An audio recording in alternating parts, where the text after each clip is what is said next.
welcome back to another episode of Whiskey Wednesdays.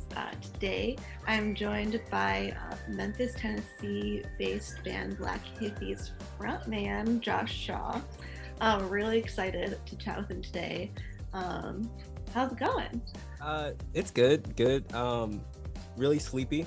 Have been sleeping great recently. Not due to like anything interesting, I just sleep terribly, and like I've been obsessed with like the Harley Quinn show on like DC. I heard Like, about that. It is so funny. Yeah. I love it. Yeah. A friend of mine told me about it, and I was like, "You should watch it." And I was like, "I'll get around to it. I'm sure it's not that funny." And then like 2 episodes in, I'm just like crying laughing. It's the best. Oh my god. Yeah, it's nice to find some new shows to take your mind off of things that are happening right now. Oh, definitely. Yeah, I know this time for like bands has been insane. We were just talking right before I recorded this, and you said you had just started a job to make money for tour. Yeah. And like a month or so before like quarantine started. And yeah. Then I was like, well. I remembered very well because I spent like probably from like December to like end of February like booking this like huge like northern tour. It was gonna be like our first. We went on tour like the summer before, like in 2019, but like 2020 was gonna be like our big like northern summer tour. We had like 2 shows in Brooklyn. Like we were doing it up. And I was like, oh man, I'm like super broke right now. And I was like, I need to like save money so I can like pay rent on time and like save money for tour. So I was like, let me get this like job at this Chinese restaurant that my friend works at. I was like, surely I won't be here more than a few months. And then the crazy thing about quarantine was we played back-to-back shows leading up to quarantine. So like Friday, we played a house show at the place I was living at the time. Then Saturday, we played at this venue down in Memphis. And then off Sunday, Monday is when everything shut down. And I remember being like, oh man. But I was like, surely we're going to do well enough that we'll be able to still go on tour in June. And then, yeah, it never happened. I'm still at that Chinese restaurant. Okay. Well, I hope that we can get you out of there someday soon, because I think we all want to go back to shows and see everyone go on tour. How do you get to see any of your Blvck Hippie bandmates, during this time? I've been able to see him. I live with my drummer, so like, that's like super easy. Our guitar player, we see him occasionally. We like try to like limit our contact with people, try to be like really smart. So we got together in the studio in like November. So we've been like, but we haven't seen him since like from like where we finished being in the studio. We took a break from doing anything music related until like January, so I didn't see him for like a month. But I see the guys rather frequently.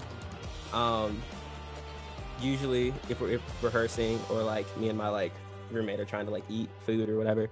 But like we see each other, which is nice. But like other than that, I haven't seen any of my like Memphis like music friends since March. Yeah, I feel that. I feel like I definitely went to shows at least 2 or 3 times a week.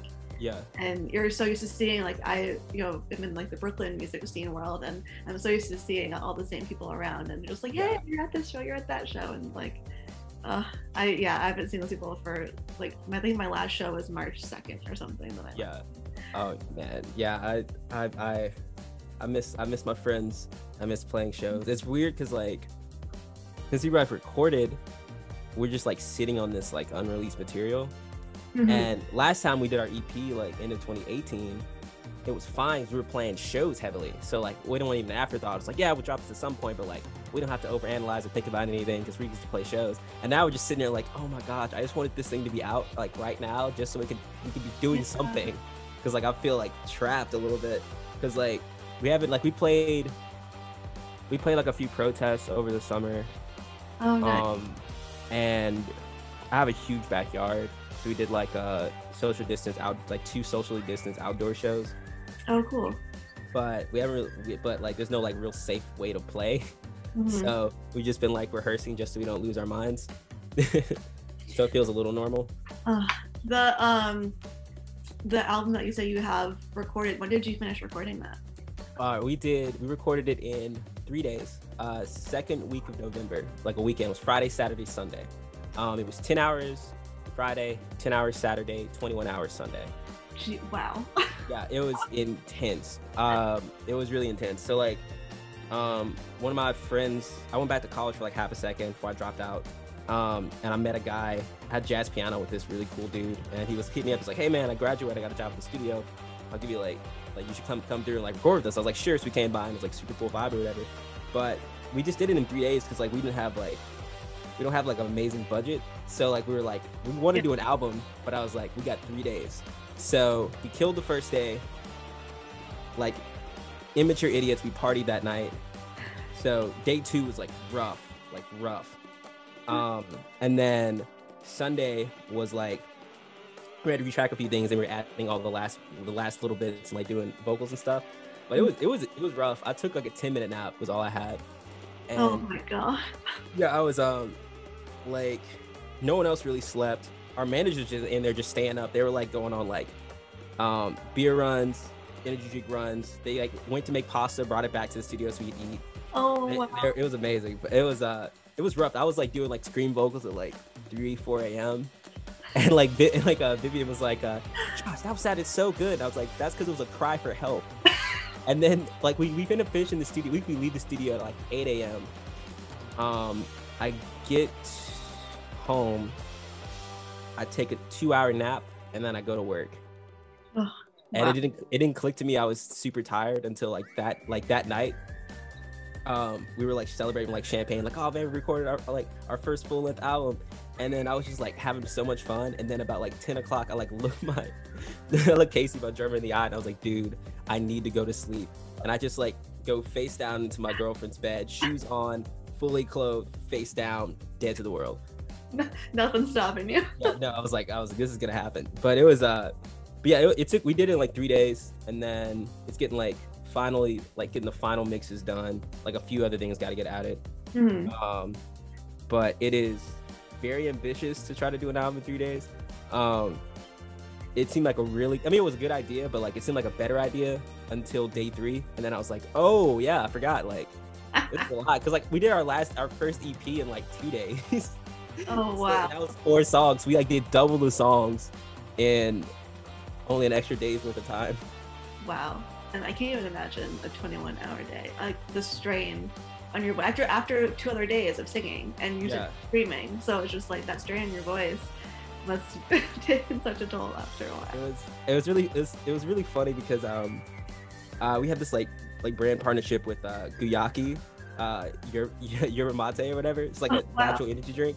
So they gave us like 4 cases of it. So we're just like chugging that, but at the same time I'm trying to like keep my vocal cords straight. So I'm also chugging like hot tea and like whiskey and like everything for my voice.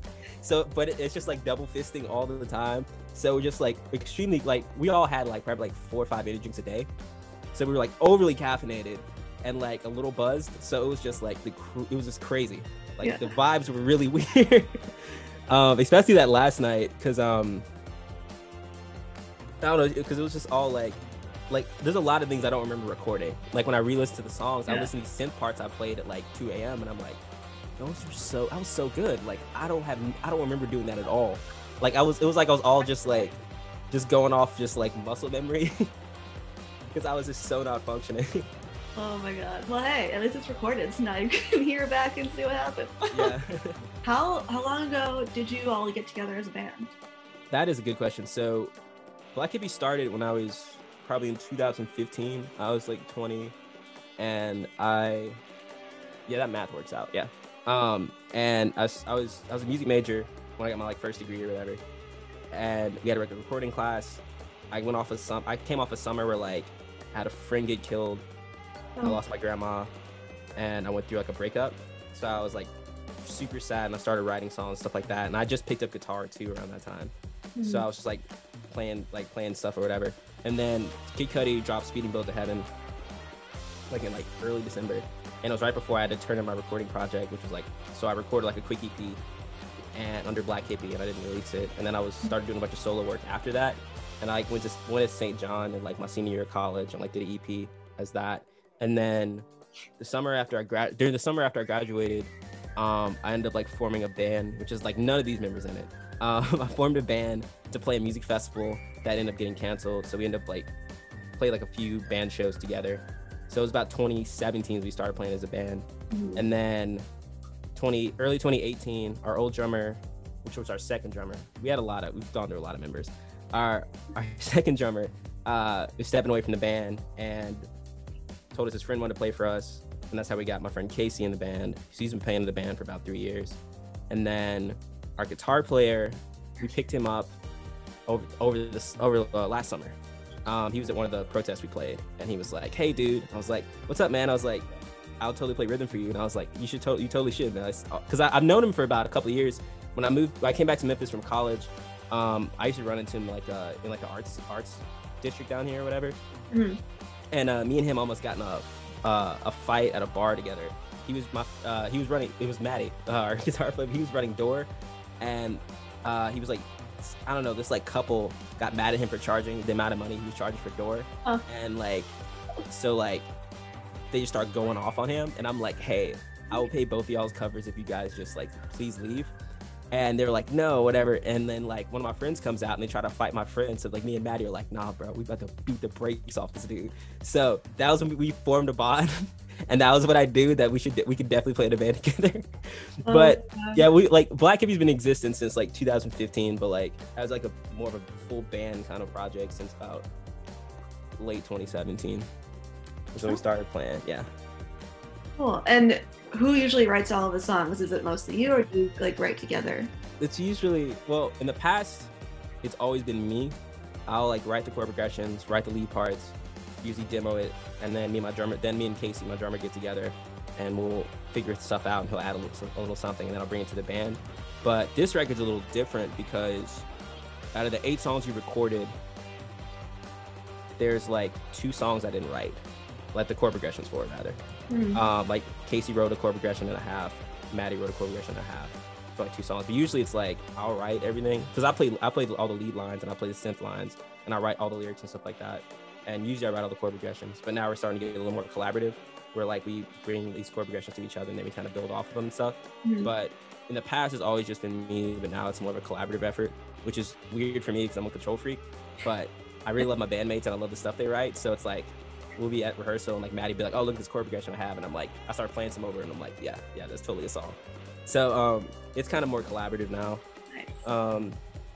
But leading everything before this record was just me.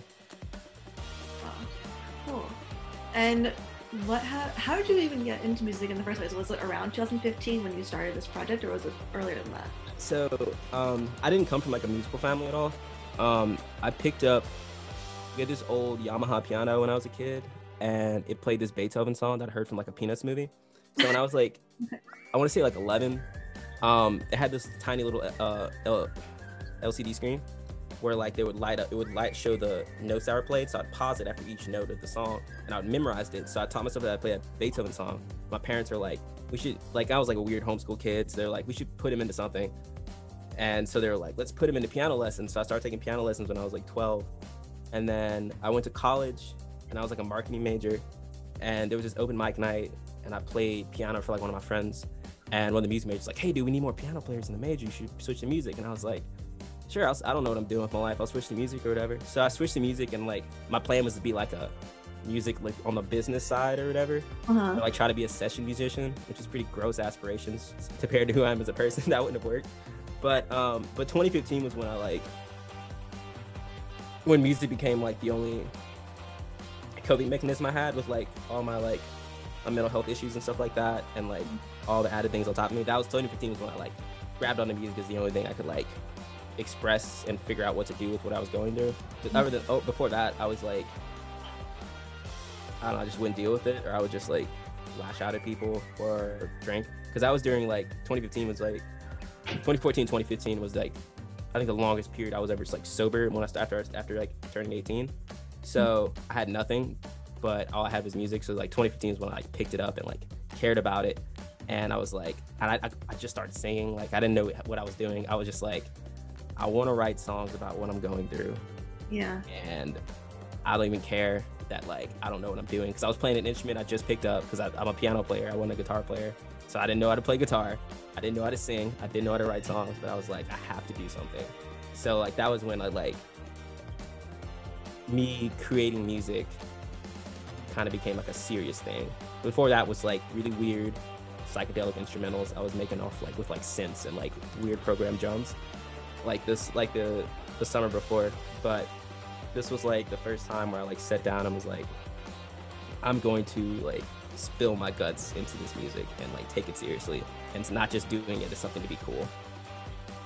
Yeah, it's your therapy basically, like kind of like your journal almost.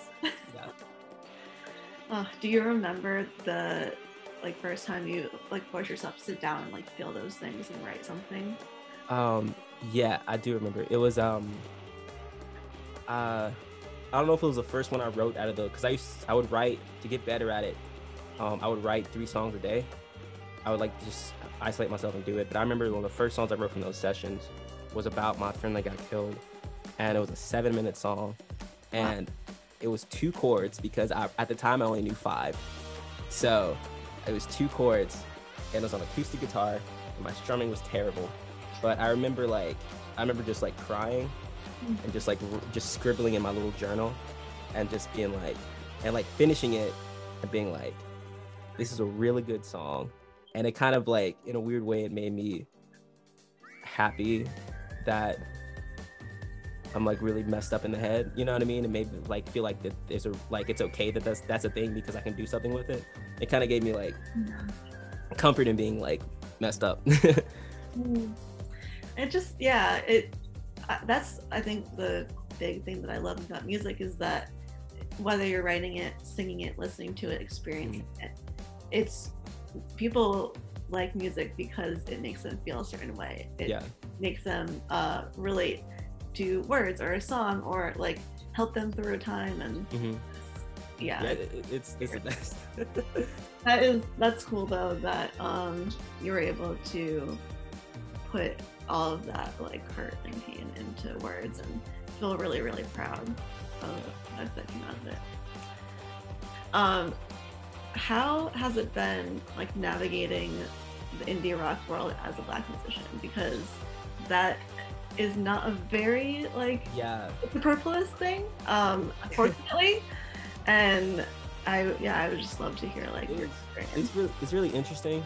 I remember like starting out, had it not been for like Kid Cudi dropping a grunge album in 2015, I don't think I would have felt comfortable doing something that's outside like the quote status quo.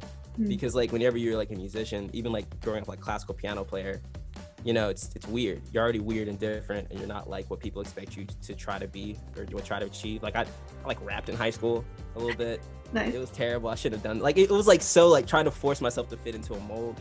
And like after hearing that record, I was like, I felt like I could branch out. But even after that, it doesn't make it easier. It's still, you're still like playing with predominantly white bands. You're still going to these predominantly white spaces, and still like even on like tour and stuff like that, like we're playing with all these like weird white bands, these weird towns and stuff like that. It's just like, it's awkward, and it makes it feel like, sometimes makes you feel like you're not supposed to be doing it, because if I was supposed to be doing this, more people like me would be doing it. But and then like I spent this like, me and Vivian spent this summer trying to like seek out and like listen to as much like Black fronted bands as possible, and it made me feel like so comfortable. Like I remember the first time like most comfortable I ever felt on stage being Black and playing like indie rock, because like even being in like art scenes and stuff like that, there's probably like I can name all the Black dudes in like the Memphis art scene. I feel like there's probably like 20 of us out of like a bunch. You know what I mean? Like you're always like, you feel so isolated sometimes, and then you also feel like you can't relate to the people of your own race that aren't as like weird and like art like indie or like hipster or whatever as you. And it's like, I know you feel kind of isolated with it. But I remember summer of 2019, we got to play with Proper. They hit us up to they were coming through Memphis to play a show, and it's like them and this like rapper from like Baltimore called Alfred. And I just remember like everybody was Black except for the opening band and like 2 of my band members, and I was just like, this is the coolest thing ever. Like it blows my mind like how awesome this is, being around like people that look like me that are doing what I'm doing, because it gets rough, man. Sometimes you question it a lot because nobody's doing this. And I feel like it's so much harder to be a person of color in a predominantly white genre like indie rock, because I feel like you have to work twice as hard for people to pay attention and take it seriously. Mhm. And it's like, it's frustrating a little bit, because like I feel like at times I'm just around a bunch of these like for term, these privileged white kids that are just like making it off like connections and how easy it is, and like for them, but like I have to like prove without a shadow of a doubt that my band is good, and even then I still get like mislabeled in terms of like genre, or like they always try to force you to be like, you have a soul influence, or like you're so soulful, and like, or like you have an R&B influence, you have this kind of influence. These people still try to force those stereotypes on you, so you're like having to fight against the stereotypes twice as hard to try to get anywhere in a genre that's not predominantly Black dominated. So it's like frustrating, but because I feel like we've gotten so far, really far over the past year by having like white managers, because like they're like, I feel like they just make it like a little easier for us, and I don't know, and it's crazy that that's a thing, and it's annoying, but I'm glad I could do it, because if there are more bands like me now trying to do this, we make it easier for like the next generation. Because like if you look at it like with like the alternative Black bands from like say like late 80s and 90s, like the Belt and like Majesty Crush, they like walk, so like bands like me could run in like the 2020s and stuff like that, because like you take the Belt, they were signed to a major label, but the label didn't know how to market them, so they end up stashing them and then not being able to really do anything. And then you have like a band like Majesty Crush, which is like blowing up out of Detroit, like they're like shoegaze, one of my favorite bands of all time. Only got maybe like 2 albums out or whatever, but like they couldn't make it out of just their little town, even though they were blowing up overseas and in like the UK and stuff like that. But like if they didn't have to like go through all that crap and then like still not be able to get the exact success they deserve, but they did pave a way for like me to be in the position I am. And I think about it, if I keep fighting through the layers and of crap I have to deal with as a Black indie artist, 10 years there can be another group of Black kids that are doing an indie band, and it could be like super easy for them. So I kind of look at it like, it sucks, but at least I get to pay my dues, so that it can be easier when more people that I inspire that look like me do what I'm doing. It can be easier for them to succeed. Yeah. Have you gotten to experience anybody like coming up to you because you've inspired them? Yeah, I've had like the times we played in front of audiences with like people of color and stuff like that. They dig it. They're always like, oh, it's so cool, man, or like, oh man, I want to start a band like that, or like stuff like that. And like we get those kind of compliments, and it makes me like feel amazing, because first off, like seeing just like, because we played this one show, we played two like super packed out shows that was like predominantly people of color, and just seeing them just like rocking and just digging it and like giving us all the compliments, talking about it's so cool we're doing it, how it's cool, it's that we're being different and like trailblazing, stuff like that. It makes me feel amazing. It makes me feel like everything is, all like the extra stuff I have to do is worth it. That's awesome. And I know earlier you were saying that your band played at a few of the protests over the summer. How did that happen, or was it just like spontaneous, or did someone ask you to play? That was so we ended up playing I think like 4. It started off with like because we were, me, our 2 managers, Anna and Vivian, like me, Anna and Vivian and Maddie were at as many protests we could after the George Floyd killing. And so in order to stay informed, we were always keeping up people on Twitter, and someone was doing like a block party to kind of like lighten the mood of all the people that were protesting, and like had food and stuff like that, and they were looking for acts to play. So like Vivian hit him up and like got us booked on that. So that was like how we first got into them. And then in Memphis we had occupied City Hall for like, I want to say almost like 2 weeks, which is really cool. Like we were just out there like giving stuff out to homeless people and stuff like that. It was like mad cool.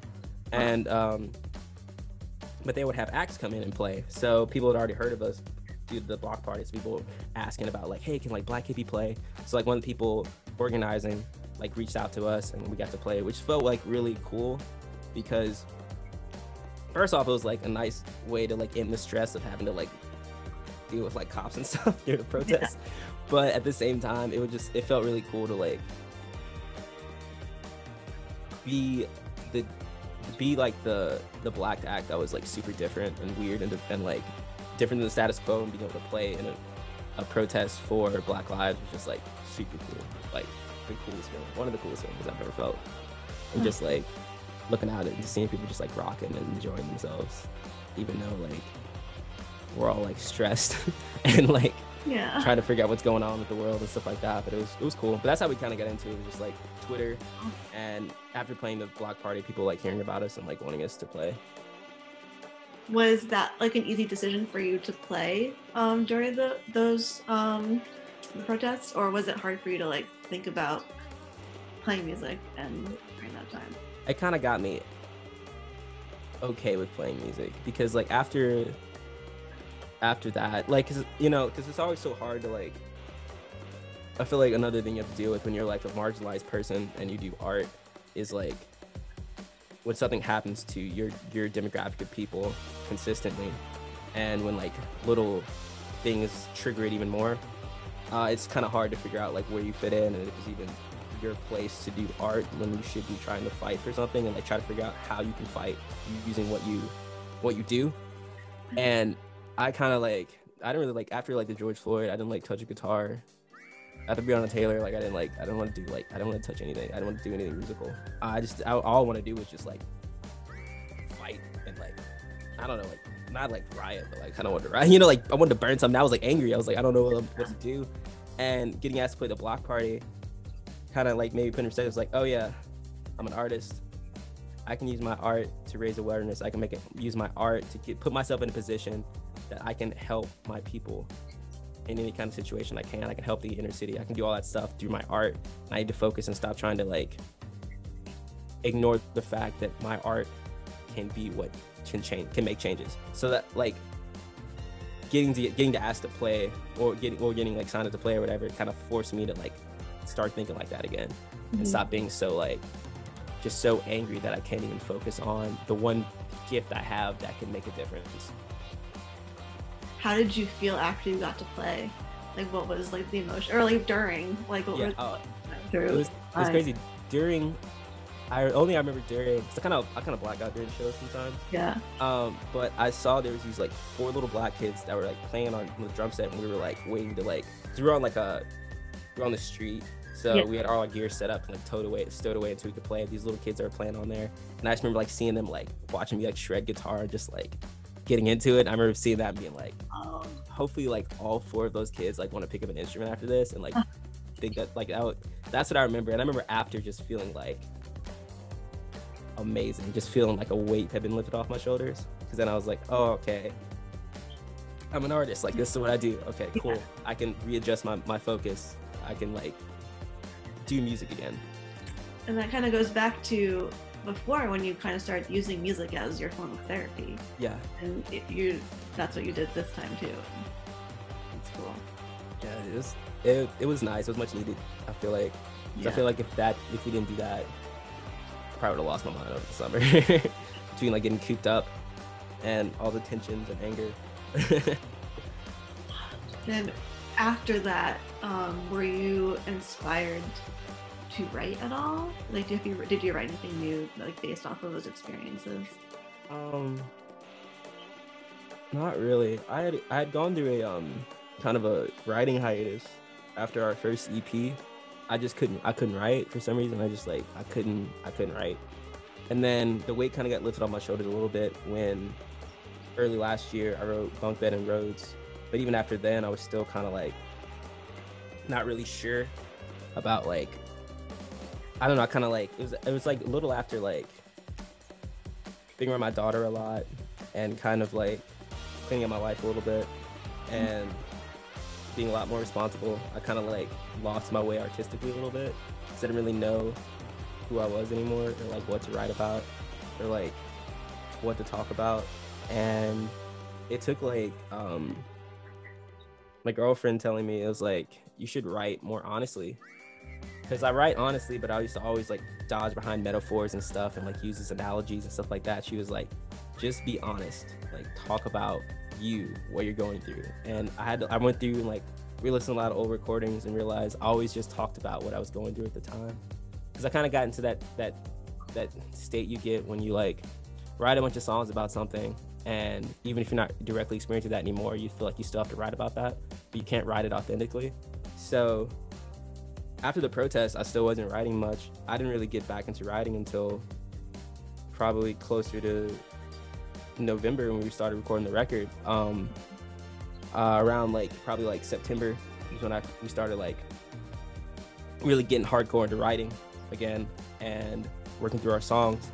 And that's when I kind of like got my fire back and like my feeling back into like music again, and like being able to like write lyrics again and write stuff again. Those songs that you wrote in September, are those part of the songs you recorded in November? Or yeah So wow. Yes, so yeah, we were down to the wire for this album. You honestly did everything like quick. yeah So that's the crazy thing, how like I work extremely quick, or I mull over something for like a while. Like one of the first song on the album is a guitar lick I wrote maybe a month after I wrote Bunk Bed, so like last February. So last March. I was just like sitting on, but the rest of a lot of it came super quick right before. One of the songs I didn't have lyrics for until we after we recorded, I did vocals, I just like freestyled and then went through it a couple times and then just like finished the record. But yeah, we were like one of the songs on there, I think we literally wrote 2 weeks before. Oh, like, wow. Me and my drummer were just hanging out and I was playing this chord progression. He starts playing drums and I'm like, oh yeah, this is gonna be on the record. So because what happened was like we were planning on doing an EP, and then we started like writing stuff a bunch like really quickly, and we were like, oh well, like let's do an album then. We have too many songs and I don't want to like pick through which song is what. And then I think like having to do that kind of like got all of us in sync creatively, because right now we have 12 songs for LP2 like already kind of figured out, and we just finished recording like LP1.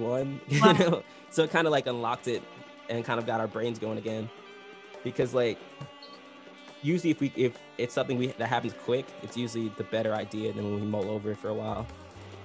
Yeah, because you're going with your gut instead of thinking too much about it. Exactly. And it feels more comfortable that way too. Yeah. Oh wow. So when, I know you said you're still like in the mixing phase of this album, when do you think you're trying to release it? Tail end of the summer is what we're hoping for. We've been like reaching out to labels and stuff, so once we kind of like, I can't like go too into stuff, but once we get like the contract, whatever contract we end up signing, finalized and stuff, then we'll like have a set date for the record. But we will have our first single coming out probably May, because April we're gonna drop our music video for Bunk Bed, which is gonna be super dope. My brother, he's a film major, so me and him like collab a lot. He did our logo and everything. He's like graphic design too, but we shot we spent like 2 days, shot the music video like last September, and it's gonna drop in April, which I'm super stoked about. Oh, cool. And our first single is going to be accompanied by a really dope video done by our manager's friend Natalie. She did our Bunk Bed lyric video. She is like extremely talented. So we have some stuff coming, but the record probably won't be until like tail end of the summer, which is really rough because like Casey and Maddie both wanted to release as soon as possible, and like I'm having to be like the mediator between our managers and them, because I'm like, guys, they will kill us if we drop this early. They will literally murder us if we drop it, because they have this whole plan of what they want to do. Yeah. But I mean, April and May are very close. Yeah. Like I can't believe it's even February already. So like stuff coming out in April, like that's like watching the music videos can be really cool. Yeah. I when I heard Bunk Bed for the first time, I jammed with it. That I will say I could headbang while crying to it. Oh, I love that song so much because it almost didn't exist. Really? I got off work one day and I picked up my guitar and I just like played the lick. Like I didn't think about it, and I just picked it up and went the ba-na-na-na and started playing it. And I was like, yo, this guitar lick is garbage. I was like, because I have a friend that produces, and I was like, I'm gonna send it to him and like maybe he can do something with it, or like work it into like some songwriting that he's doing. And then I was like, let me just capo it and I'll see if I still like it. And I'll like think about it and I'll like play it again tomorrow. So I played it the next day and I was like, I capoed it and I was like, I don't know, I kind of like this. I kind of like this a little bit. So like I finished writing like the bridge part and everything. I wrote when I was like sending 2 emails, and I was like, that song needs a bridge. And I was like picked it up and like kind of get it, but like I'm so glad people love it. It's like super fun to play. It's like we always in rehearsal with it because it just like feels amazing to play. Yeah. But it's crazy because like we did that one, and Rhodes, we did it like one of my friends who I actually played my first Memphis show with in like 2016. He produces at Sun Studios, and he had been trying to record me for years. So we went in on my birthday last year, and knocked him out in like an afternoon. And I remember like just something about like Rhodes was good, but like something about we were recording Bunk Bed, I was just like, this song's got it. Like this song has legs, man. It's like, it's good. It already sounds like it should be on all of like the indie rock like Spotify playlists. Yeah. Like it has a very like Vampire Weekend-y vibe. Oh, yeah. And so I think that's why I like it too. I'm like, oh, it's so dancey, but it's also kind of sad. It's like, yeah. It's the best line to Tiptoe. Yeah. Well, you know, I'm really excited to hear everything you have coming out in May and hopefully the summer. I don't know if the vibe is similar or anything, but like I'm definitely like locking that into and you know, if everybody hasn't heard Bunk Bed or Rhodes Avenue yet, you know, Blvck Hippie released those songs at the end of 2020. Go give them a listen, give their EP a listen, and you know, get prepared for their mass amount of music that they have stored up to release. Thank you so much, Josh, for chatting today. Thanks for having me. And you know, until next time, thanks everyone.